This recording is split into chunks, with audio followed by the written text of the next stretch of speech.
How's it going, YouTube friends? It's been a while since I did the Ramfill gate lube video in the summer on the back of the boat and for the drains, and I told you I was going to do the Ramfill fill gates video on how to lube these, and so here we are today with that. At the end of the video, I'm going to go over some really important things to have in your toolbox to save your weekend sometime. And so after the lube video is done, stick around and see what I've learned over the years to carry with you for emergency repairs, etc. Okay, so what you're going to need today is first of all, you're going to need the lube, and this is specifically approved for rubber and plastics. I talked about it in the last video. It's Molykote 111. You can get it on Amazon. I've got links to everything here in the description of the video below, and when you use those links, it doesn't cost you any extra to order through Amazon, but it helps support my channel until I get 1,000 subscribers, which is what Amazon wants. I mean YouTube. Anyway, so one of the big things that I carry, especially when I'm going on a weekend trip, is or camping, whatever, is one of these small socket sets. It's got metric and standard and a bunch of attachments, but this has been the best investment that I've probably made as far as tools go, because everything's kind of small, which is easy to get to in boat world, Anyway, another set you're going to need is a set of stubby ratcheting wrenches. And so let me go over the sizes that you're going to need here today. First of all, the bolts and nuts on the gate, you can see them down there. There's some brass nuts, and then the bolt heads are the same size. Those are a 7/16 or an 11 millimeter. So you can see here I've got a 11 millimeter socket and a 7/16. Either one works. I happen to have the standard size stubby wrenches, so that's what I'm going to use, a 7/16. In your socket set, you're going to have to use some different extensions in order to get to the bolts and the nuts, because you can see the hoses are kind of in the way, so you're going to have to use different lengths. And then back behind here, there is a hose that goes to the Ramfill tank, and it's got 4 hose clamps on it, and those are 8 millimeters. Now you can use a flat blade screwdriver, but it's going to be a lot easier and less frustration if you just use a socket, and that's going to be an 8 millimeter. So 8 millimeter socket for the hose clamps, and either 7/16 or 11 millimeter for the valve, the gate, bolts and nuts. Okay, and then I've got these on standby if you need to, but I found using the 8 millimeter works best in the hose clamps. This stuff lasts forever. It's really good. It's approved specifically for these sorts of devices that are exposed to water. All right, so as usual, working on the boat, everything's tight. Let's see if I can get one hand with the video and one hand with these hose clamps. Anyway, remove these 2 hose clamps. Well, you don't have to remove them, just loosen them up enough to where you can get that hose back a ways. I had to switch to a real small screwdriver, as you can see, but just loosen these clamps up, both of them, first. Now the reason that we take those hose clamps loose is because this piece here is solid. It goes all the way down to the intake, and you're not going to have any flexibility moving this. So you want the hose clamps loosened up a little bit. It's kind of hard to see back in there, but it goes back to the tank. And so if you get that hose loosened, then you can have some room to move the center piece right here to get the gate out and lube it. Okay, so I have already loosened up those two back clamps, and now I'm going to go ahead and remove these nuts, these brass nuts, these four, and that'll get the assembly ready to slide apart. So I'm going to warn you right up front, this is really tight, and the best way to approach this is to use a combination. First of all, you need a small set like this, a small socket set. This is what I carry on the boat all season. Nice little small one. It's got all the sizes you need, different extensions. It's got a long extension and a short one, and then you're going to have to use the stubby wrench on the back side on those bolt heads, and it's really tight, but you can do it. It's just going to be some work. And another thing you want to have handy is a magnetic pickup tool, because I guarantee one of you is going to drop the nut at the bottom down here. All right, so another thing I'm going to mention is don't pull the bolts out yet. Do one nut at a time, put the stubby on the back side, get one knot off at a time. So get the nut, start backing it off with the socket until it starts to feel real easy, and then stop.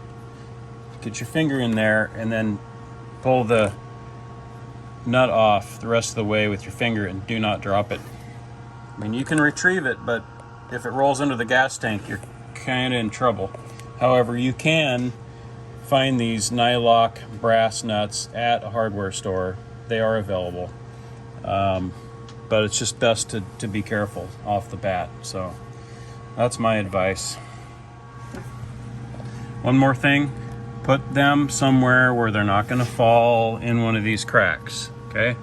Don't put them back here because there's all kinds of cracks. Put them over somewhere where you're not going to bump them, and you can set them aside. All right, now we're going to pull these bolts out one at a time. There's no washer on it. Set them with the nuts, and then we'll continue after that.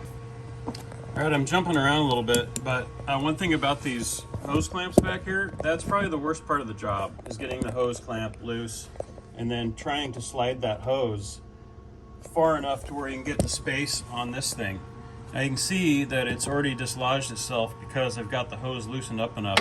And if you can't get a flat blade on there, grab an 8mm socket like this, and that'll make the job much easier. I think you really need an 8mm to get those back hose clamps loose, because otherwise you're going to be fumbling around, and this job takes a lot of patience. There are worse jobs. I did one where I had to remove all the pieces of the impeller out of the transmission cooler earlier in the summer, and I thought it was going to be impossible, but it got done.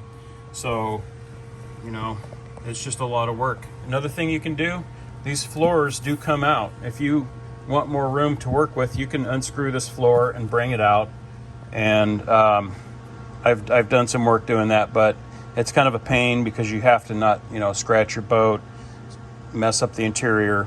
So I try to avoid that at all costs. But in my other video with the forward sump pump that I did, I had to take the whole floor out, and that was a pain. But anyway, let's continue.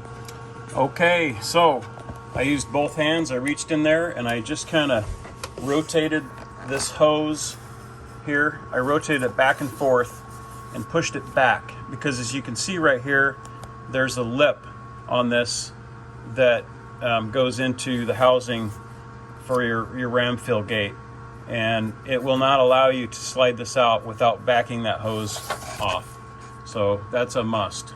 That's why both the ends of that hose have to be loose.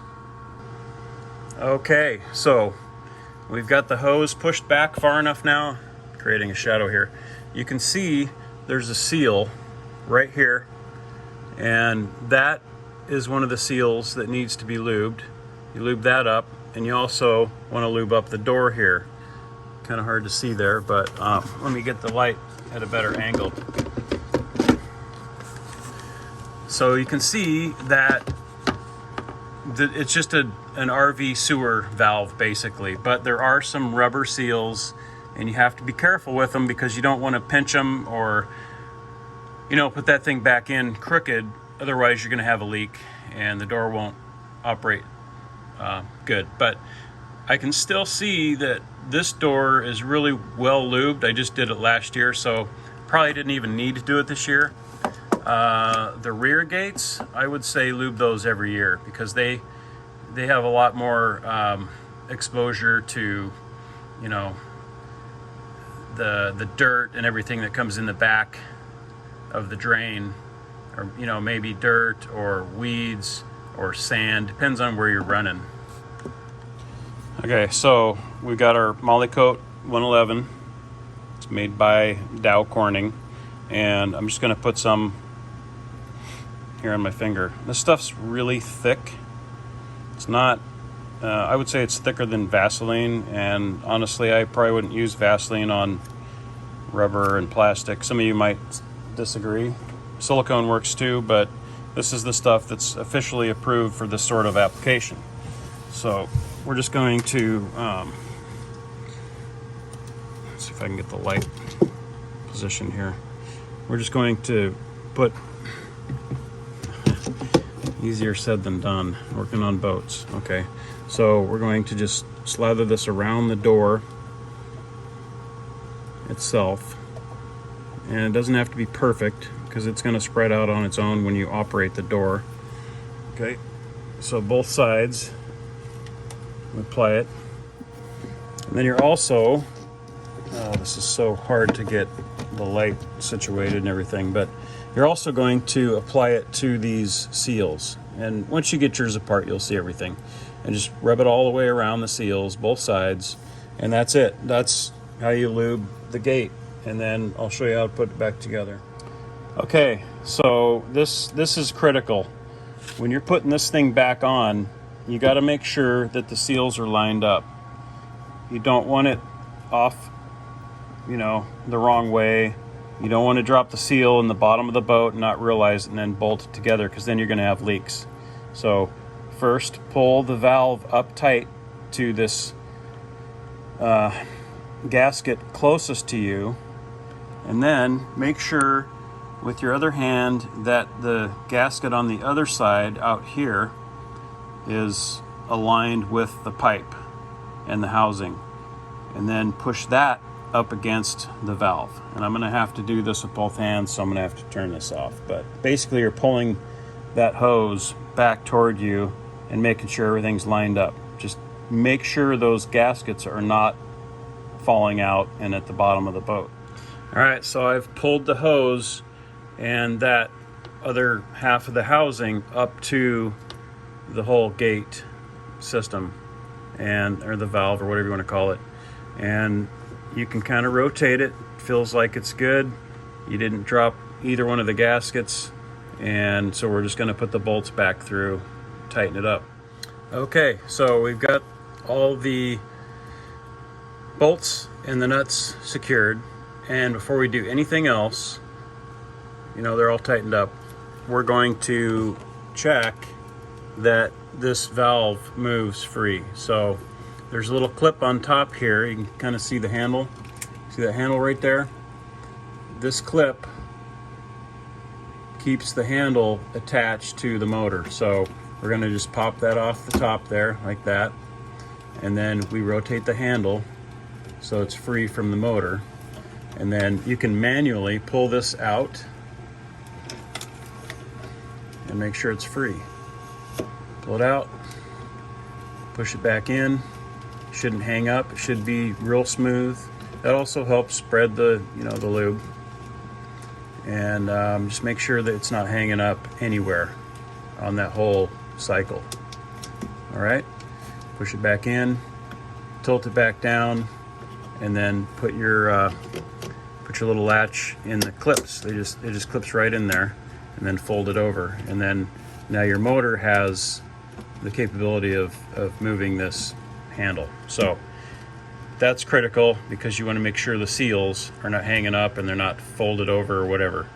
So next thing we're going to do is just tighten up the hose clamps Before I let you go, because I'm not going to bother with that, I wanted to show you, I'm going to go over some critical things that you need to carry on your boat to save your weekends, okay?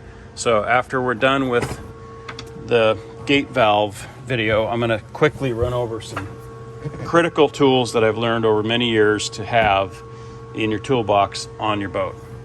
I'm not going to show you greasing up this valve. It's exactly the same way, same setup.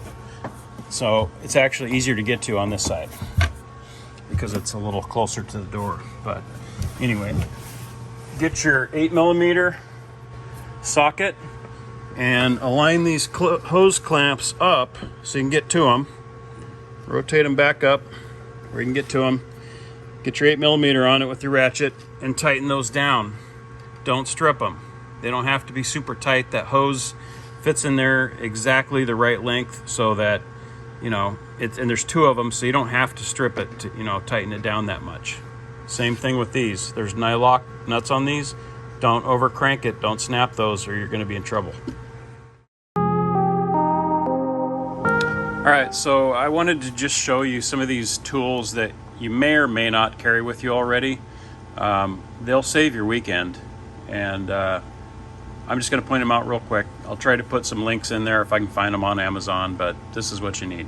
So the first thing I do, especially if I'm going to be gone over a weekend or something traveling, I put a prop puller in there. You know, if you can't get your prop off, then you can't replace it. And I also carry a spare prop. If you're doing weekend trips where you're gone, you know, away from home, 100 miles or whatever, you gotta have a spare prop. Trust me, unless all you do is run lakes and there's no shallow spots, and you know, but in our case we've got mostly rivers and there's a lot of deadheads and other things in there. So I always carry a spare prop, and you can find them used too, but prop puller, a prop nut wrench, okay, in case all these are on Amazon, I'll have the links. Big set, a large adjustable wrench. You need to get to any other large bolts or nuts, whatever.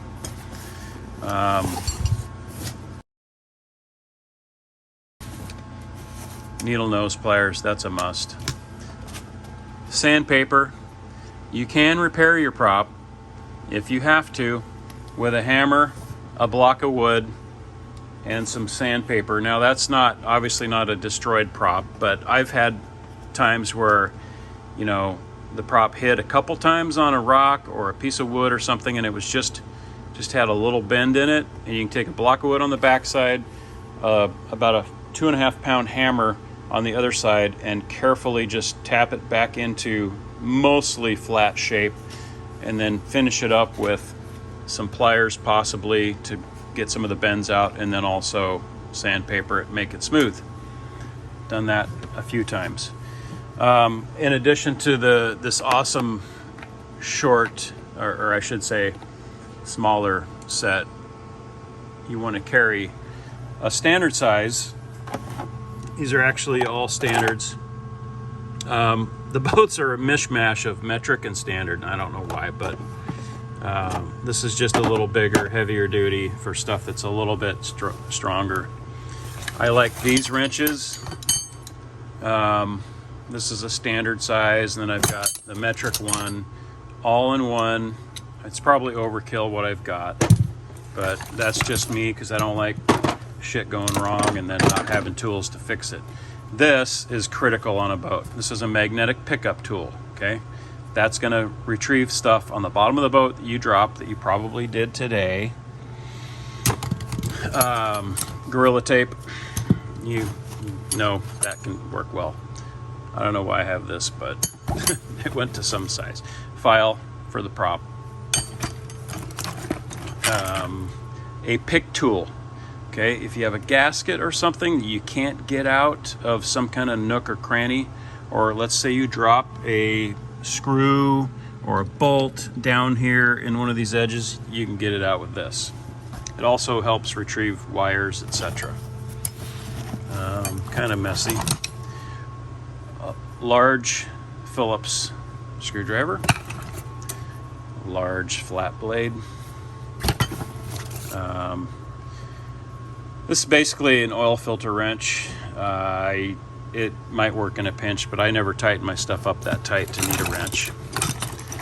And let's see, I got a bunch of leftover stuff. Oh, by the way, wait till you break one of these off, and you're gonna wish that you had this to get it loose, because once that handle's gone, the only way you're gonna break one of these babies loose is to get down there at an angle and then remove it with that. Okay. What else? Carabiners. Bring several of these with you. You're probably going to need them at some point. Extra hose clamps. Zip ties are your friend, especially if you're doing wiring and stuff. Allen wrenches. Have several sets of these, standard and metric. And some of these big ones you're going to have separately, you know, like that go to the tower to tighten it up. There's a lot of stuff that gets loose on these things. So just go over your boat, see what you need, make sure you got it with you, especially if you're traveling. Otherwise you're going to be sorry. Well, I've got quite the mess here, and normally it's not this messy, but since I'm working on it, that's the way it is. Also, spare fuses.